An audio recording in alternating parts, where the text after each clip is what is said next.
Ready, start.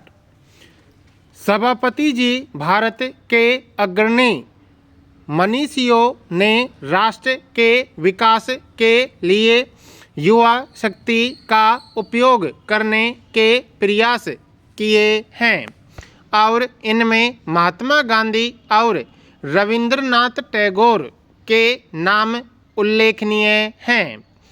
यह मात्र संयोग ही नहीं है कि महात्मा गांधी और कवि टैगोर ने अपने अपने तरीके से आश्रम की अवधारणा का उपयोग साबरमती और शांति निकेतन में यह दिखाने के लिए किया कि समाज की परंपरा और सभ्यता की परिधि में रहकर भी अभिनव प्रयोग किए जा सकते हैं।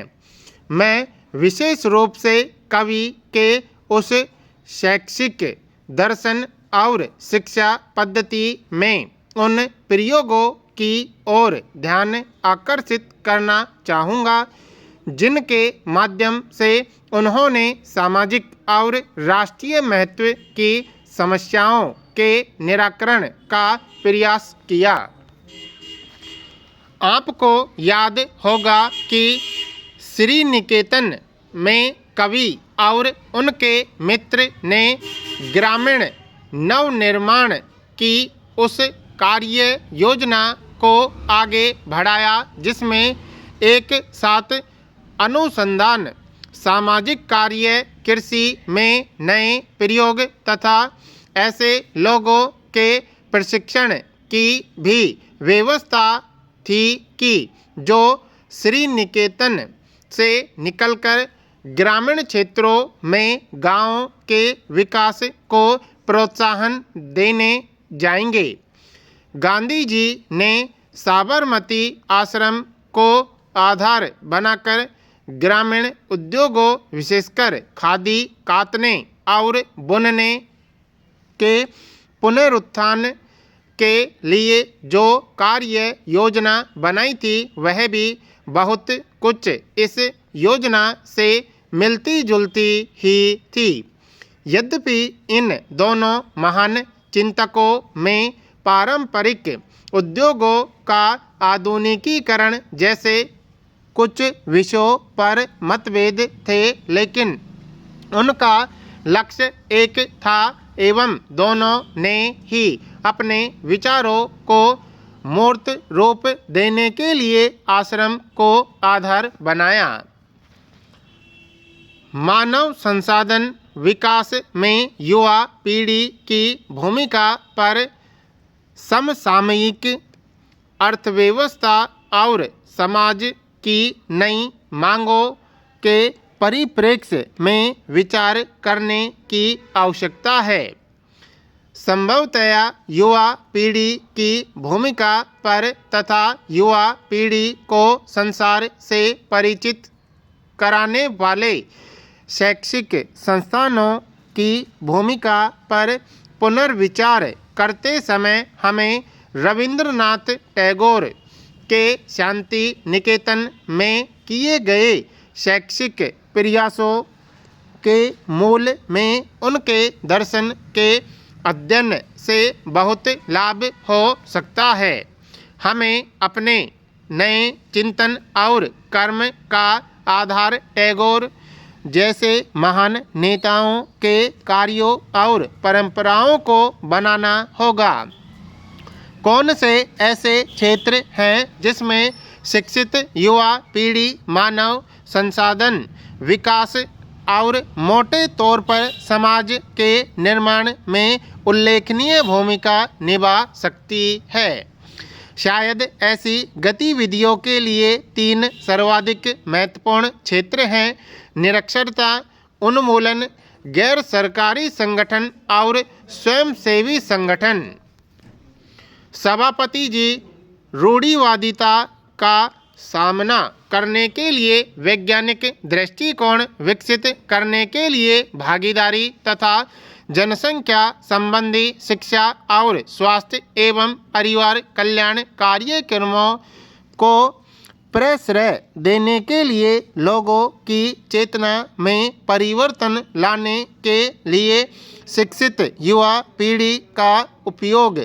यह कतिपय उदाहरण ही है, लेकिन इनके अंतर्गत आने वाली गतिविधियां वास्तव में बहुत व्यापक हैं। साधनों के अभाव के कारण निस्संदेह अनेक कठिनाइयां हैं। समूची राष्ट्रीय नीतियों के ढांचे में इन अवरोधों को यथासंभव दूर करना हमारा लक्ष्य रहा है। शिक्षा इस दृष्टि से अभी हमारे लिए सर्वाधिक महत्वपूर्ण क्षेत्र बना हुआ है।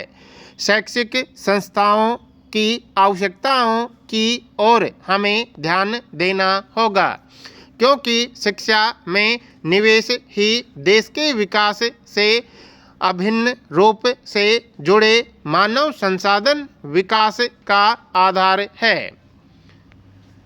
राष्ट्रीय साक्षरता मिशन के अंतर्गत पूरे देश में निरक्षरता उन्मूलन के लिए एक विशाल कार्यक्रम शुरू हो चुका है।